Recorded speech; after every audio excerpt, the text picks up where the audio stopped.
সকলের উপরে সমান ভালোবাসা কি করে হয় জানো? যাকে ভালোবাসবে তার কাছ থেকে প্রতিদানে কিছুই চাইবে না।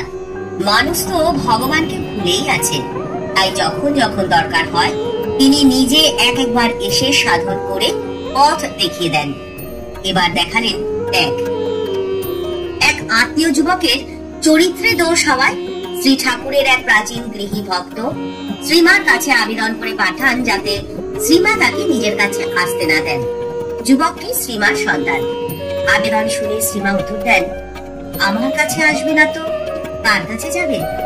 আমি খালি ভালোরই মা, মন্দের নই। ঠাকুর বলতেন, হরিণের নাভিতে কস্তুরী হয়, তখন তার গন্ধে হরিণগুলো দিকে দিকে ছুটে বেড়ায়, জানে না কোথা থেকে গন্ধটি আসছে। তেমনি ভগবান এ মানুষের এই দেহের মধ্যেই রয়েছেন, মানুষ তাকে জানতে না পেরে ঘুরে মরছে। তুমি যখন খুব কঠিন পরিস্থিতির মধ্যে দিয়ে যাচ্ছ তখন থেমো না, চলতে থাকো, ভালো সময় তোমারও আসবে। কাজ করা যায় বই কি, কর্ম করতে করতে কর্মের বন্ধন কেটে যায়, তবে নিষ্কাম ভাব আসে। এক দণ্ড কাজ ছেড়ে থাকা উচিত নয়। মনটাকে বসিয়ে আলগা না দিয়ে কাজ করা ঢের ভালো। মন আলগা হলে যত গোল বাঁধে।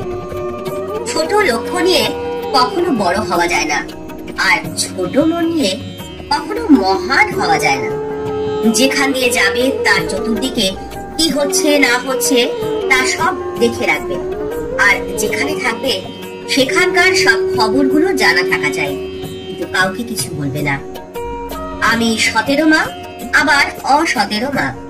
আমার ছেলে যদি ধুলো কাঁধা মাখে, আমাকেই তো ধুলো ঝেড়ে কোলে তুলে নিতে হবে। পৃথিবীর মতো সহ্য গুণ চাই। পৃথিবীর উপরে কত রকম অত্যাচার হচ্ছে, অবাধে সব সইছে, সব সয়ে যেতে হবে। কারণ কর্মানুসারে সৎ যোগাযোগ হয়, আবার কর্মের দ্বারা কর্মের খণ্ডন হয়। দেহ ধারণ করলেই দুঃখ কষ্ট আছেই, বিধাতারও সাধ্য নেই যে তা রোধ করে। যিনি ব্রহ্ম তিনি শক্তি, আর তিনি মা। দরকার নেই ফুল চন্দন ধূপ বাতি উপাচারের। মাকে আপন করে পেতে শুধু মনটাকে দাও তারে।